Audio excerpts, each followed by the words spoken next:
Thank you for joining me for today's devotion. This is Pastor Steve Hogg, and we are in the book of Hebrews, chapter 6 today. Let me also ask you to do me a favor and invite some other people to be part of these daily devotions, whether they, if you watch them on YouTube or Facebook, or if you're listening to the podcast on your way to work or whatever, tell people about it. Let's let others get in on this as we study God's Word together. Well, today we are in Hebrews 6, and it's really a continuation of yesterday where the author is talking about these believers of Jewish background who were tempted to return to Judaism, not intentionally drawing close to Jesus, and as a result of that, they had become spiritually weak and immature. They were dull, sluggish, lazy, and still on the bottle rather than on solid food. They were very, very immature and therefore very tempted to return to Judaism and abandon Christianity. Well, in chapter 6, he turns a little bit and takes a positive approach. And in verse 1, says, therefore, leaving the elementary teaching of Christ. Remember, we said yesterday that at the end of chapter 5, they weren't ready for the deeper things of God because they were still babies. They were sluggish. He says, but what I want and what my hope and my prayer for you is let us press on to maturity. He uses that phrase, let us, a lot. We saw that back in chapter 4. It's just in here a lot. Let us press on to maturity. Let's move forward. Stop being lazy and sluggish and dull. Make the decision. You are going to intentionally draw close to Jesus. You are going to move in the direction. Press on toward maturity. And in, excuse me, in this chapter, he both encourages them and challenges them, and you get a sense of his heart, what he really wants for them, not only from the verse 1 that we read, but look at verse 9.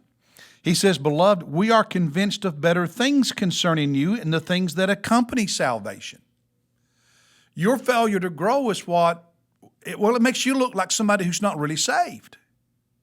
But I'm convinced that there's better in you, that you are saved, and you're going to press on to maturity. And I'm convinced that you're better than this. Then verse 11. He says, we desire that each one of you show the same diligence as to realize the full assurance of hope until the end. He said, my desire for you is that you don't give up. You don't quit.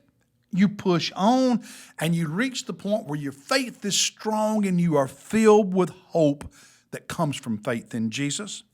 And look at verse 12. So that you will not be sluggish, but imitators of those who through faith and patience inherit the promise. He said, I'm writing all of this to you, saying all this stuff because I hope for better things for you. And I want you to show the diligence, make the effort to not be sluggish, but imitate those who have faith and endurance. Learn from them, copy them, do what they do. Be more like them. And verse 12, verse 11 rather, is so important. Where he says, I want you to show the same diligence so as to realize the full assurance of hope to the end. The full assurance of hope, the full assurance of hope. Here's the point. Growth increases faith. Spiritual dullness and sluggishness and laziness weakens faith.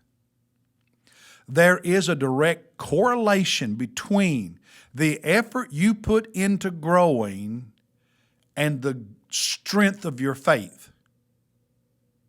And it's weakness.